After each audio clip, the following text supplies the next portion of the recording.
Hospitals are meant to be places of healing. But when the halls fall silent and the night shift begins, some say the air grows heavy with memories, and the past walks quietly among the living. Nurses are known for their compassion, their tireless care. And sometimes, that devotion doesn't end even after death. Tonight, we step into the shadows of hospital corridors, where 3 true encounters reveal the spirits of nurses who never left their posts.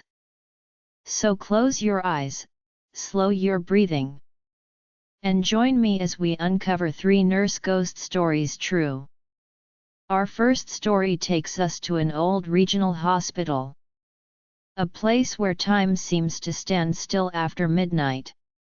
Here, staff began to whisper of a nurse who still made her rounds, though she'd passed away long ago. This is the night shift at St. Harlow's Hospital. Story 1: The night shift at St. Harlow's Hospital. It's strange how silence can feel so heavy inside a hospital. Most people imagine hospitals as places full of noise, the beeping of monitors, the shuffle of nurses' shoes, the muffled chatter of doctors at nurses' stations. But after midnight, when visiting hours are long over and the world outside sleeps, a hospital becomes a place of whispers and shadows. This story comes from a nurse named Evelyn Carter, who worked at St. Harlow's Hospital in rural Pennsylvania during the late 1990s. She was assigned to the night shift, something she'd grown used to over her 10 years of service. She loved the quiet hours, the slower pace, and the rare, peaceful moments where she could actually breathe. But one particular winter night, Evelyn experienced something that changed how she viewed hospitals forever. This is one of those nurse ghost stories true believers whisper about but rarely share aloud. The night begins. Evelyn clocked in at 10:45 p.m. sharp. The air outside was cold enough to frost the hospital windows, and a light snow had started to fall. Inside, the halls were dim, lit only by the faint yellow glow of overhead lights that flickered occasionally from age. The 3rd floor, where she worked, was part of the old wing built in the 1940s and barely renovated. Paint peeled along the corners of the ceiling, and the old radiators hissed as if they were sighing in pain. Only a handful of patients occupied the ward that night. Room 312 held an elderly man recovering from pneumonia. Room 315 had a woman recovering from surgery. The rest were empty. Evelyn made her rounds, checking vitals, adjusting 4 lines, and filling out paperwork under the low hum of fluorescent light. She poured herself a cup of coffee from the break room, hoping the caffeine would keep her awake until dawn. Everything was quiet, until 1:23 a.m. That was when the sound started. Footsteps in the hall. At first, Evelyn thought she was imagining it. The sound was faint, the distinct, rhythmic click of heels on tile. Not sneakers or clogs like the ones nurses wore today, but the sharp, deliberate click of old-fashioned shoes. The sound echoed from the end of the hall, the direction of the storage rooms, where no one was supposed to be at that hour. Evelyn put down her clipboard and leaned forward, listening. Click. Click. Click. They stopped for a moment, then started again. Slow, steady, almost patient. She checked the clock. None of the other nurses were scheduled to be on this side of the wing. "Hello," she called softly, stepping into the corridor. Her voice sounded small against the long, empty hallway. No answer. just the distant hum of the radiators and the faint hiss of snow brushing against the window glass. Still, she walked toward the sound, her heart picking up pace. Every few steps, the clicking stopped, and then resumed, just ahead of her. It was as if someone was leading her, always staying just out of sight. The woman in white. When she reached the end of the hall, Evelyn saw her. Standing under the faint glow of the exit sign was a woman in a nurse's uniform, but not the modern scrubs Evelyn and her colleagues wore. This nurse wore an old-style uniform, a crisp white dress, a cap pinned neatly to her hair, and a dark cardigan buttoned at the waist. Her posture was straight, and she clutched a metal clipboard against her chest. Evelyn froze. The woman looked solid. Real. Not translucent or ghostly, just strangely out of time. "Excuse me," Evelyn called out, her voice careful but polite. "Can I help you?" The woman didn't answer. She just turned slowly, looked down the hall toward room 315, the post-surgery patient, and began walking. The sound of her heels echoed again. Click. Click. Click. Evelyn felt a chill crawl up her arms. The woman's movements were smooth, deliberate, as if she'd walked that same corridor hundreds of times before. Then she stopped at room 315. Without a sound, she opened the door and went inside. Evelyn hurried to follow, but when she stepped into the room, it was empty. The patient slept soundly, her monitors steady, her floor untouched. There was no one else there. The door hadn't even made a sound when it closed behind her. The search. Evelyn's heart was pounding now. She backed out of the room and hurried to the nurse's station. "Did someone from another shift come in early?" she asked the charge nurse, Marianne, who was finishing paperwork nearby. Marianne looked up. "No one's due in until 4. "Why?" Evelyn hesitated, unsure how to explain what she'd seen without sounding ridiculous. I thought I saw someone," she said finally. "A nurse. In an old uniform." Marianne's pen froze over her chart. "What kind of uniform?" she asked quietly. Evelyn described it: the cap, the shoes, the white dress. Marianne set the pen down and leaned back in her chair. "Did she go into room 315? Evelyn's stomach dropped. "Yes," she whispered. Marianne sighed and looked away for a moment, as if deciding whether to say something. Then she nodded slowly. "You're not the first," she said. "A few nurses have seen her over the years.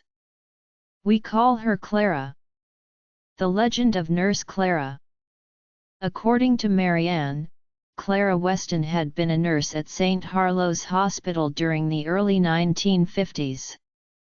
She was known for her kindness, especially toward patients who were terminally ill. She'd often stay past her shift to comfort those who didn't have family. But during a severe flu outbreak in 1954, Clara contracted the virus herself. Back then, vaccines were scarce, and the hospital was overwhelmed. Clara refused to leave her patients even when she began to feel sick. She worked until she collapsed in the hallway one night just outside what was now room 315. She died 2 days later in that same room. After her death, strange things began to happen.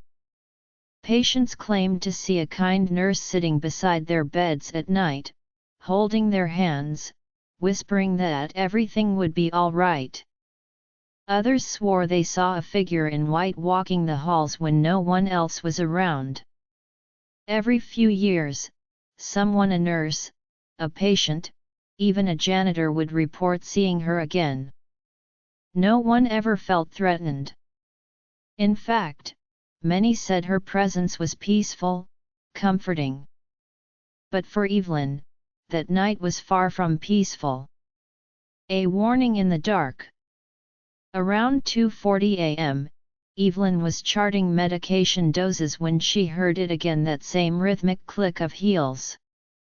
Only this time, it came from behind her. She turned sharply, but the hall was empty. The sound grew louder, closer. Click. Click. Click.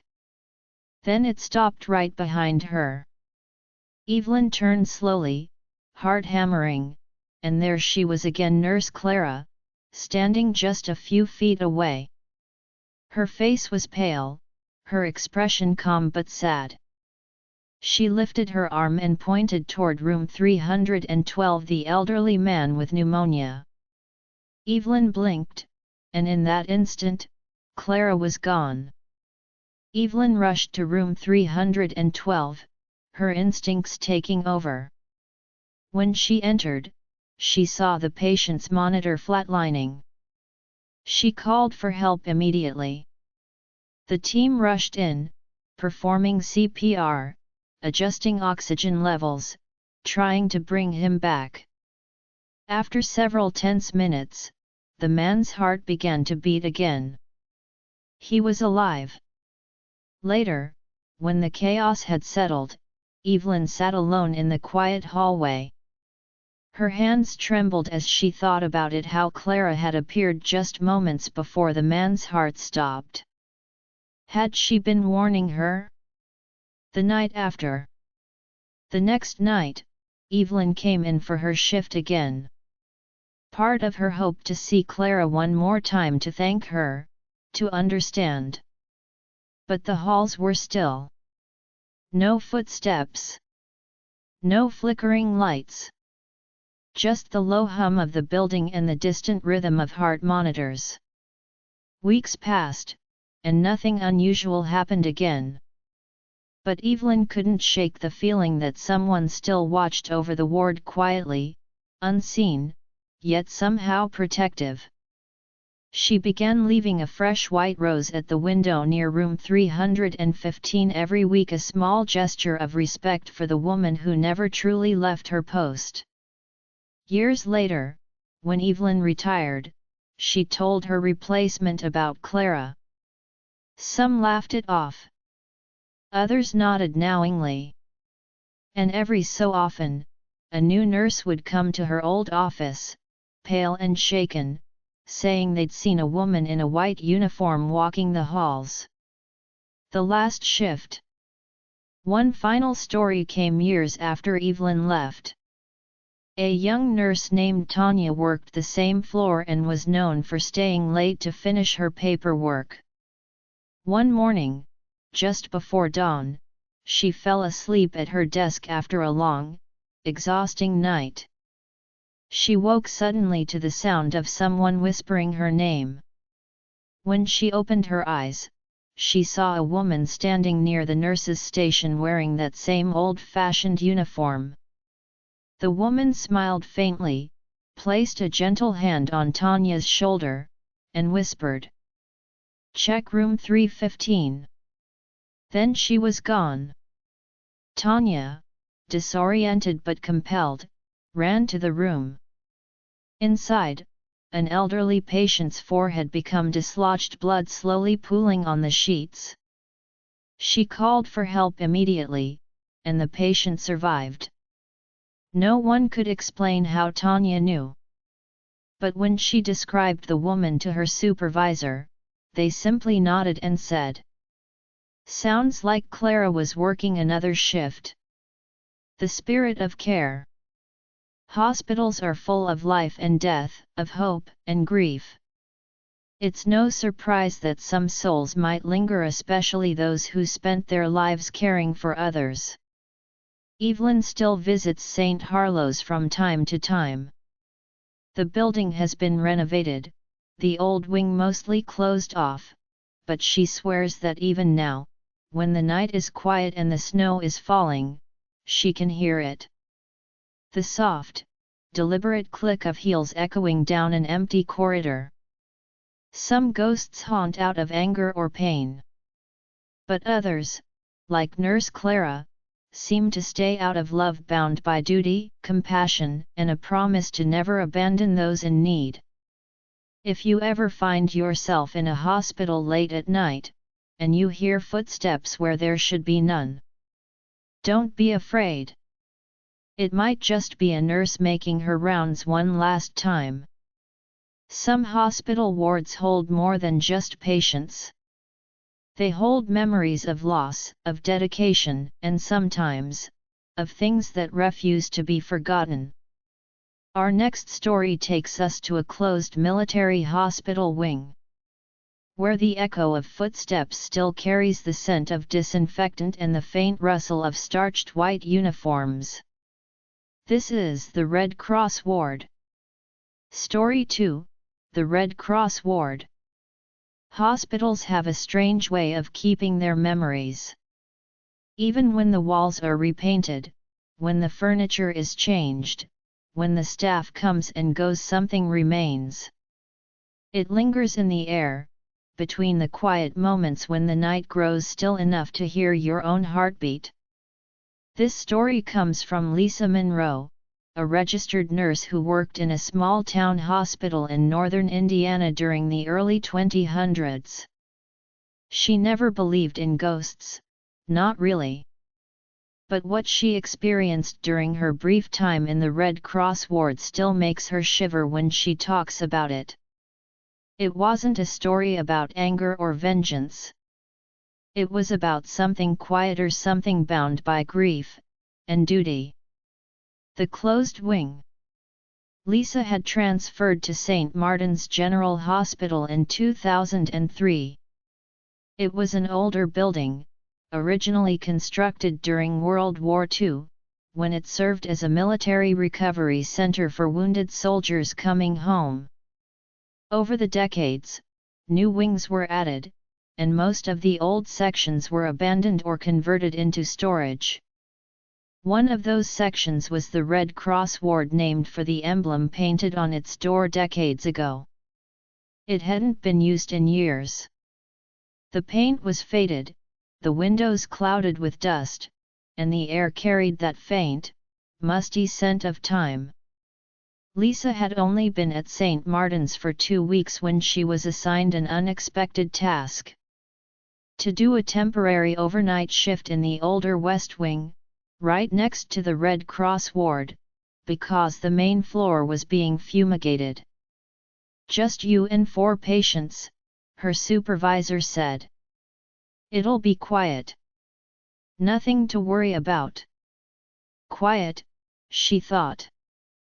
That was the problem. First signs. The first few hours passed uneventfully. Her patients were stable: an elderly man with heart complications, a middle-aged woman recovering from surgery, and 2 post-op teenagers in observation. The old wing was eerily silent. Every sound, the creak of a gurney wheel, the whisper of her shoes on tile, echoed as if the building itself was listening. Around 1 a.m., Lisa took a break at the nurse's station. She sipped lukewarm coffee and started logging her hourly notes. That's when she noticed something odd. The hallway lights flickered just once, and in that split second of dimness, Lisa thought she saw a figure at the end of the corridor, standing near the sealed doors of the Red Cross ward. A nurse, maybe? But she was wearing a white cap and an old-fashioned uniform, the kind nurses hadn't worn in decades. The lights steadied. The hallway was empty. Lisa blinked, her heart giving a nervous flutter. She shook her head and laughed softly to herself. "Get it together," she whispered. "You're just tired." But she couldn't shake the image, that uniform, the calm posture, the faint glint of something metallic in the woman's hand, like an old syringe. The knock. At 2:13 a.m., the call light for room 204 lit up. Lisa stood and made her way down the long hall, her footsteps echoing softly. She opened the door. The patient, the elderly man with heart problems, looked uneasy. His eyes darted toward the small window near the ceiling. "Everything okay, Mr. Hudson?" she asked. He hesitated, his voice trembling. "Someone was just in here," he whispered. She said not to be afraid. Lisa frowned. "One of the aides?" He shook his head slowly. "No, she wasn't dressed like them. White dress, red cross on her arm. I thought she was from the war hospital." Lisa's stomach tightened. "There's no one like that working here," she said gently. "You probably just dreamed it." But even as she said it, she could feel the chill spreading through the room. Before she left, she noticed something strange on the bedside table: a folded white handkerchief embroidered with a small red cross. It wasn't hospital issued. When she asked the day staff about it later, no one could explain where it came from. The nurse in the ward. The next night, Lisa returned for another shift. She told herself she wouldn't let her imagination get the better of her. By midnight, the wing had settled into silence again. She made her rounds, adjusted IVs, and checked monitors. As she passed by the Red Cross ward, she paused. The double doors were sealed, locked from the inside for years. But tonight, she swore she could hear something faint coming from behind them. A soft voice. Murmuring. At first, she thought it was the pipes or maybe wind through the vents. But the sound grew clearer, a woman's voice humming a lullaby. Lisa's hands trembled slightly as she pressed her ear closer to the door. The melody was old, gentle, almost motherly, and beneath it, she thought she heard something else. The faint sound of sobbing. She backed away slowly, her breath catching in her throat. Every instinct told her to leave it alone. But curiosity can be stronger than fear. The hidden room. The next evening, before her shift, Lisa decided to look up old hospital records. The archivist, a quiet man in his 60s, found the original floor plans for her. "There it is," he said, pointing to the West Wing blueprint. The Red Cross ward was listed as a quarantine unit, used in the 1940s for soldiers suffering from severe infections and burns. "Any names of staff who worked there?" she asked. He flipped through a faded personnel ledger and tapped a line. "Nurse Helen Grace. Died in 1945 during a fire that broke out in that very ward." Lisa's blood ran cold. The report said she'd been trying to evacuate patients when the flames spread from a ruptured oxygen tank. They found her body near the door, clutching two patients she'd tried to shield. The fire destroyed the room, and the ward was sealed soon after. That night, Lisa couldn't shake the thought of Nurse Helen Grace. And the humming behind the locked door. The third night. When Lisa returned to her post, a thunderstorm rolled across the town. Lightning flickered through the windows, and the air smelled faintly of ozone and disinfectant. At around 2:30 a.m., while checking room 203, Lisa heard something behind her. A whisper. She turned toward the hall and froze. A figure in white stood just past the nurse's station, her form dimly lit by the emergency exit light. Her uniform was clean but scorched near the sleeves, and a small red cross patch was stitched on her arm. The woman held a metal tray with a syringe and bandages. She looked directly at Lisa, and smiled softly. "Everyone's safe now," she said. Her voice was calm, almost musical. Then lightning flashed outside and the woman vanished. The tray she'd been holding clattered to the floor with a metallic ring, startling Lisa so badly she stumbled back. When she bent down, she found something chilling. A real metal syringe, rusted with age, lying where the figure had stood. The fire alarm. Lisa called maintenance immediately, but when they arrived minutes later, the syringe was gone. They brushed it off as stress, exhaustion, or imagination. But Lisa couldn't ignore what she'd seen or the way the air had smelled faintly of smoke. At 3:07 a.m., the fire alarm went off. Panic rippled through the ward as lights flashed red and sirens wailed. Lisa rushed to evacuate her patients, guiding them toward the exit. Her hands shook as she counted heads, making sure everyone was safe. But when she reached the nurse's station to grab the final clipboard, she froze.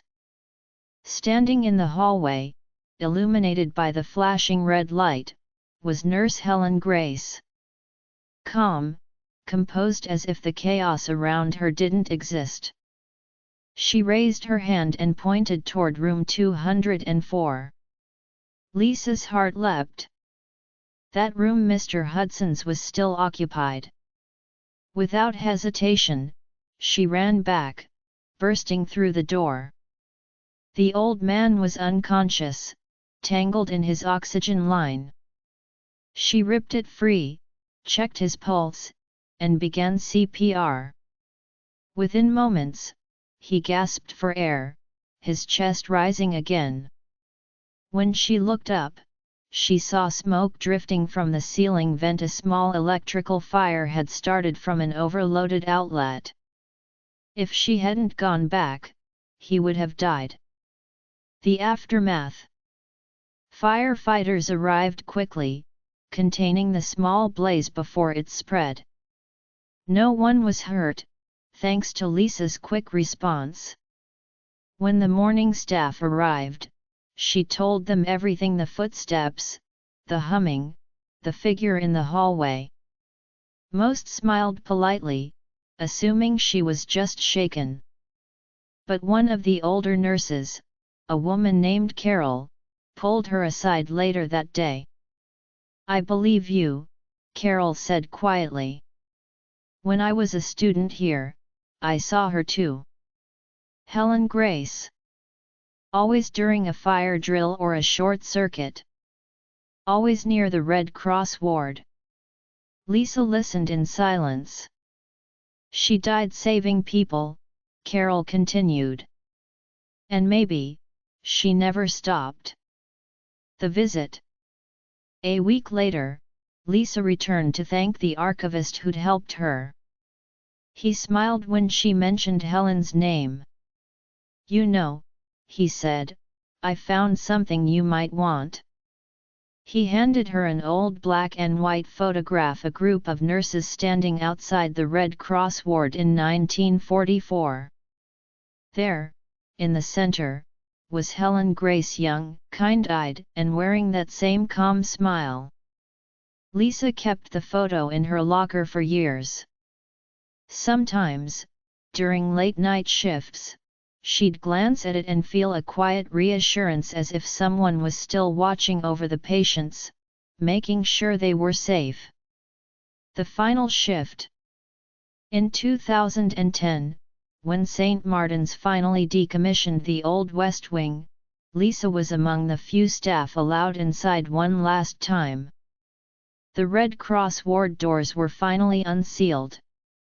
Inside, the air was heavy with dust and memory. The walls were blackened in places from the long-ago fire. On the far wall, beneath layers of soot, someone had written words in faded chalk. I stayed with them. H.G. Lisa stood there in silence, tears welling in her eyes. When she turned to leave, she thought she heard it again, the faint hum of that same lullaby she'd heard years before. She didn't look back. She didn't need to. She knew Nurse Helen Grace was still there, standing her eternal post in the Red Cross ward, protecting those who needed her most. If you enjoyed this calm and chilling true ghost story, subscribe for more nurse ghost stories, true real encounters from hospitals where compassion meets the unknown. Good night, and remember, not all who stay behind mean harm. Some just never stopped caring. Not all spirits linger out of sorrow. Some stay because of love, a need to comfort those who suffer. Even from beyond the veil. Our final story tonight comes from a quiet hospice on the edge of town, where patients speak of a gentle voice that soothes them at night. A nurse's whisper that carries through the dark. This is the Whispering Nurse of Cedarvale Hospice. Story 3, The Whispering Nurse of Cedarvale Hospice.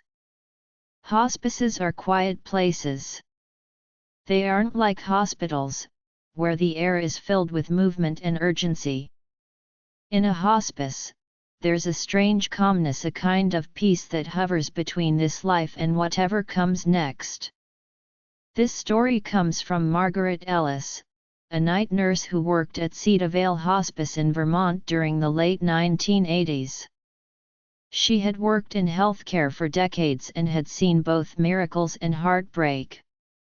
But what she witnessed during her final year at Cedarvale still haunts her to this day. It's one of those nurse ghost stories true believers talk about quietly, a story whispered between nurses who've seen things they can't explain. A quiet beginning. Cedarvale Hospice was small, just 15 rooms, each with a large window overlooking a field of birch trees. At night, the place was almost silent.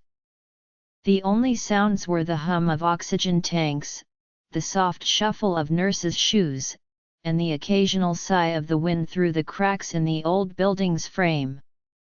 Margaret worked the overnight shift 8 p.m. to 6 a.m. Most nights were calm. She made rounds every hour, checking vitals, adjusting blankets, and sitting with patients who couldn't sleep. The staff always said that the hospice had a good spirit about it, a peaceful energy that helped people pass on gently. But in her third month, Margaret began to notice something unusual. Every time a patient passed away, someone would mention seeing the whispering nurse. The first encounter. It was a cold February night. Snow blanketed the trees outside, and a faint draft whistled through the hallway vents. Margaret was on her second round when she noticed room 8's call light blinking softly. The patient, Mr. Langford, was an elderly man with advanced cancer. He'd been quiet for days, barely conscious. She entered the room gently, whispering his name. The small lamp by his bed cast a pale light across the room, and for a moment, Margaret froze. Someone was already sitting beside him. It was a woman in an old-fashioned nurse's uniform, crisp white dress, cap, and a dark cardigan.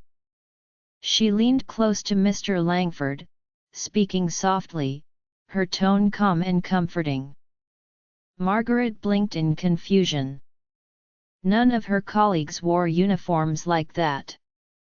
Their hospice had long since moved to scrubs. The woman didn't turn or acknowledge her. She simply placed a hand on the patient's forehead, whispered something Margaret couldn't quite hear, and then stood, smoothing her dress. When Margaret stepped forward to ask who she was, the woman vanished, fading like mist in the lamplight. Moments later, Mr. Langford exhaled for the last time. His face looked strangely peaceful, even smiling. Margaret checked his pulse, then stood there for a long while, the air cold around her, a faint scent of lavender lingering in the room. Whispers among the staff. The next morning, she told the head nurse what she'd seen. Instead of laughing, the woman gave her a knowing look. "So, you've seen her too," she said quietly. Margaret frowned. "Who?" "The whispering nurse," the head nurse replied. "Some call her Grace. Others call her the night nurse. She's been part of this place longer than anyone living. According to the story, decades ago, Cedarvale wasn't a hospice, it was a sanatorium, treating tuberculosis patients during the 1920s. Back then, a nurse named Eleanor Grace cared for the dying. She was known for sitting with each patient during their final hours, whispering prayers or lullabies to ease their fear. She died of the disease herself in 1928, still wearing her white uniform. And ever since, staff claimed she never left.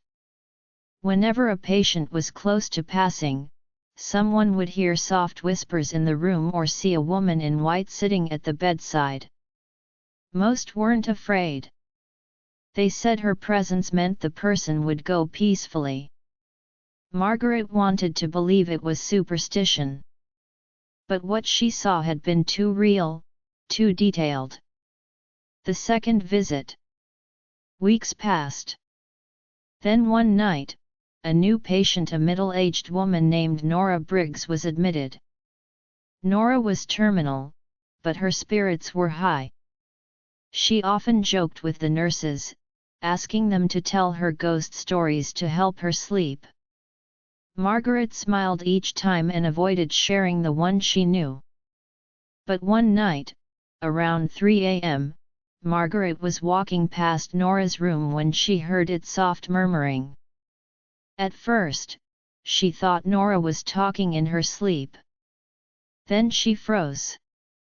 It was the same voice she'd heard weeks ago. Calm. Soothing. Whispering words she couldn't understand. She pushed the door open. There she was again, the nurse in white, sitting beside Nora's bed, holding her hand. Her head was bowed, and her lips moved gently, like a mother comforting a child. Margaret's breath caught. "Who are you?" she whispered. The woman looked up slowly this time. Her face was serene, pale, with kind eyes and faint smile lines. But her gaze carried an unbearable sadness, like someone who had watched too many goodbyes. "I'm only here to help," she said softly. Then she faded, not walking away, not vanishing abruptly, but slowly dissolving into the dim light of the room. Nora passed away before dawn. When Margaret washed her body later, she noticed something on Nora's wrist, a small imprint on her skin, faint but unmistakable. It was the outline of a cross inside a circle, like an old nurse's badge. The sound of the whisper. After that night, Margaret began hearing it more often. Not the footsteps, not the creak of doors, but the whisper. Sometimes it came from down the hall, just before a call light flickered on. Other times, it came from empty rooms, faint and rhythmic, like someone praying softly in another language. Once, while charting near the front desk, she heard her own name. Maggie. The voice was soft, almost affectionate. She turned, but no one was there. And yet she didn't feel frightened. The whisper wasn't threatening, it was almost guiding. It became a strange comfort during those long, quiet nights when death lingered just beyond the door. The new doctor. A few months later, a new doctor named Dr. Rivera joined the hospice. Young, skeptical, and practical, he dismissed all ghost stories as night shift nonsense. One night, he stayed late to finish paperwork. Around 2:45 a.m., the emergency light outside room 11 began flashing. Dr. Rivera and Margaret rushed in. Their patient, a frail man in his 70s, was gasping for breath. They began administering oxygen, adjusting the monitor. That's when Margaret saw movement by the window, the faint outline of the whispering nurse. Dr. Rivera froze mid-action. His expression changed from confusion to awe. The figure approached the bed, leaned over, and placed her hand on the man's shoulder. The patient calmed instantly, his breathing eased, his face relaxed. When Dr. Rivera blinked, she was gone. The man passed peacefully minutes later. The doctor said nothing until the morning, when he quietly approached Margaret in the hall. "I saw her," he said simply. She was smiling. After that, he never mocked the stories again. The final night. Margaret worked at Cedarvale for 3 more years before retiring. But her final night there was one she would never forget. A blizzard had cut off the main road, and only 2 nurses made it in for the night shift. They moved room to room, doing their best to keep the patients comfortable. Just after 4 a.m., the power flickered, then went out completely. The backup generator kicked in, bathing the halls in dim orange light. From down the corridor came the sound of soft singing. It was the same melody Margaret had heard before, gentle, wordless, filled with sorrow and peace all at once. She followed it to room 12, where a patient named Mrs. Daly was nearing the end.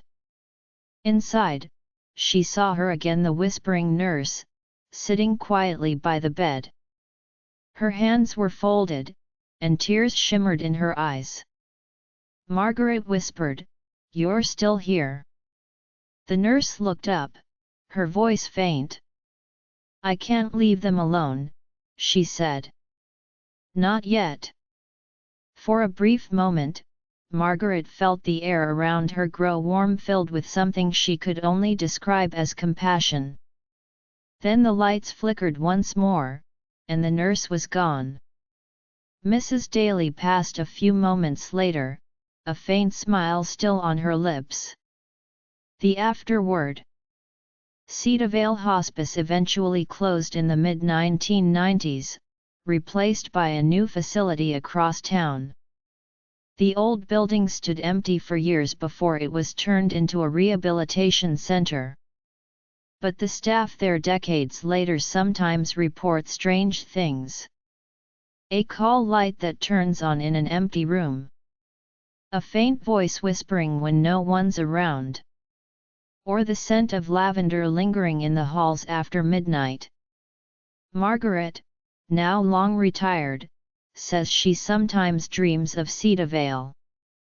In her dreams, she's back in those quiet halls, the birch trees waving outside the window, and she hears that same soft whisper.